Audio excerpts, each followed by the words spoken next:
Olá, gente, boa tarde. Então, eu sou Márcia Vidente, profetisa, e infelizmente nós tivemos no Nepal, a minha cachorrinha Vidinha tá latindo muito. Tivemos um forte, Vidinha, tivemos um forte, desculpa, gente, eu não vou interromper isso aqui. Tivemos um forte terremoto Nepal, infelizmente. Não deixa de apertar o seu dedo antes de iniciarmos. E, né, nessa comunhão toda que nós estamos fazendo hoje, nós vamos falar também sobre a aeronave no Paraná. O que foi aquilo? Foi um livramento, porque todos estariam praticamente não via solução ali, não vejo solução ali.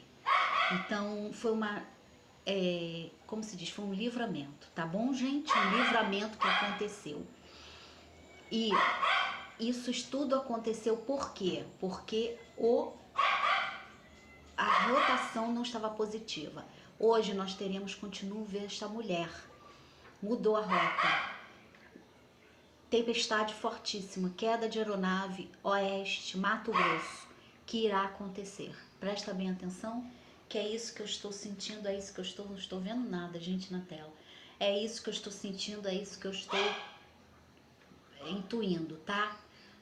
Oeste, Ásia e Estados Unidos, sempre, né? A Ásia ali no oeste da Ásia, que eu estou mais sentindo essa fração. E tudo que está acontecendo e vai acontecer, tá? Nós tivemos queda de aeronave militar ontem que eu previ, e era aquela aeronave militar. E vamos falar dos famosos, né, do Vini Júnior. O Vini Júnior casa com Virgínia e vão ter filhos, tá? Conforme eu botei no story, Bruna Marquezine vai ter um bebê com Shawn Mendes, logo, tá?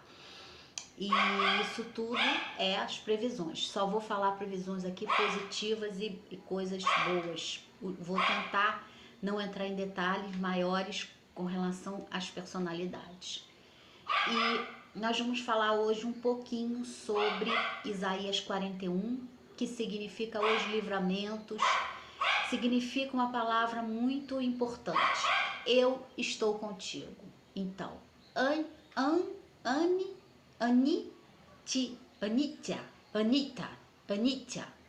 que significa eu estou contigo. Então, Hashem Emurrar Anitya. É esse o significado de hoje nas nossas premonições. Então, dentro dessa premonição toda, nós podemos entender que um Deus existe e um Deus está conosco. Se você é cego, se você é surdo, se você é mudo. Em Efésios, a carta de Paulo diz que nós não viemos lutar contra a carne, mas contra as potestades, principados e submundos. E que devemos entender que o diabo ataca a igreja, cega, destrói e mata as pessoas que falam a palavra dos anjos de Deus. E eles estão dentro da igreja, no meio da congregação e no meio das sinagogas e no meio de todos os lugares. Então, pessoas que estão falando a palavra de Deus, obviamente, são duplamente convergidas a um sentimento forte do inimigo. Nós não viemos, mas quem seria nosso inimigo? Nosso inimigo, você atravessa uma rua e esta rua venta e você fecha os seus olhos. O vento pode ser um vento que você entoe de grande força e devagar, ou um vento que você entoe para o mal, que você sinta para o mal. Fica aqui, menino. Que você sinta para o mal. Então isto tudo tem a ver com a predisposição do vento e de você. Como você está naquele dia, como você está neste momento do vento que está passando ali. Então, isto tudo tem a ver com a sua percepção de como você vê o mundo.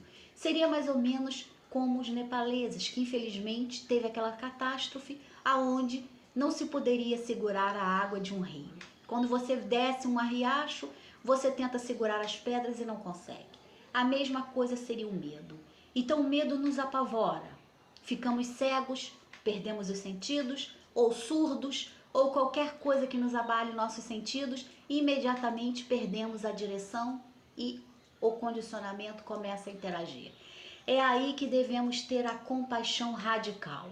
A compaixão radical por nós mesmos. Ou seja, nós estamos num lugar seguro, nós somos protegidos, nós somos abençoados, mas nós estamos aqui para lutar contra a potestade e principado. Eu não estou aqui falando que as coisas vão ser resolvidas como passe de mágica, porque isso não existe. Em nenhum lugar você vai conseguir resolver suas situações com um passe de mágica. Você tem que orar o Salmo 40, fazer jejum, fazer orações, tomar banho de sal, segundo o judaísmo, e praticar as boas ações, segundo a Torá. Senão você não faz absolutamente nada na sua vida. Você, para começar a andar, você demora um ano fazendo a Torá, fazendo o Shabbat, que deve ser feito inicialmente. Eu não promovo aqui espetáculos de vitórias imediatas. Vai ser de acordo com a evolução da pessoa que está me ouvindo e da pessoa que está absorvendo este conhecimento. Efésios de Paulo diz que nós devemos lutar contra o quê? Devemos conhecer os nossos inimigos, achando que, tirando aquelas pessoas dos nossos caminhos, será fácil nossa vitória. Ao contrário, meus amados, estas pessoas estão no seu caminho para testar sua compaixão radical, ou seja, seu amor radical por si mesmo e por elas, porque elas não estão ali aleatoriamente. Senão não deveríamos lutar contra a carne e contra o sangue. Lutaríamos contra o sangue e contra a carne. E morreria-se um e nasceria-se em outro lugar, outros inimigos e mais fortes, e você ia ficar doido. Porque você ia dizer que ia matar um por um, ia desfazer um por um e iam nascer mais. Porque o diabo desfaz como Josué, que estava pregando e o diabo estava do seu lado desfazendo o opositor. O opositor sempre vai existir. O manipulador sempre vai existir. O inimigo sempre vai existir na performance de um homem, de uma mulher, de uma criança, de um adulto, do seu próprio filho ou do seu parentesco. Não importa. Mas o inimigo de Paulo sempre vai existir na carne, porque ele vai ser chamado de potestade. Veja bem, e entrei no mundo dos espíritos, entrei no mundo na quarta dimensão baixa para pregar lá. Quando eu voltei, eu não estava mais apta às minhas condições sencientes de visuais totais. Eu tinha perdido minha visão, parte da minha visão, parcial da minha visão. Porque eu fui pregar numa zona obscura demais. E o meu campo, meu fino campo etéreo de prata que me ligava, foi de certa forma interrompido. Eu podia ter morrido, eu podia ter acontecido mais coisas. Então Deus me deu o Anicca, eu estou contigo, o livramento. Isaías 41. Quando absolvemos esses ensinamentos, entendemos que Deus não é um Deus de mentira. Deus não é um Deus que prega facilidades. Esse não é um Deus de Israel, não é o Deus de Hashem. Hashem não prega facilidades, ao contrário, são castigos imensos. Eu fui numa área proibida para tentar converter espíritos altamente trevosos, espíritos que se alimentam de sangue e fluidos humanos, para vocês terem uma ideia. E eu voltei de lá extremamente setada, porque eu fazia isto e continuamente. Cada vez tornava-se mais difícil por causa da minha saúde, da minha condição física. E eu não percebi que isso poderia ter trazido um grande impacto. E eu clamava o sangue de Cristo. E eu saí destas zonas clamando o sangue de Cristo. E recebi uma punição dolorosa. Perdi um grande membro ocular, aonde não vai ser fácil, mas isso vem para me ensinar a ser mais forte. Porque a água que desceu da correnteza eu não vou poder parar com a minha mão. Eu não vou poder segurar as pedras, eu não vou poder conter. Assim como no Nepal ninguém consegue conter.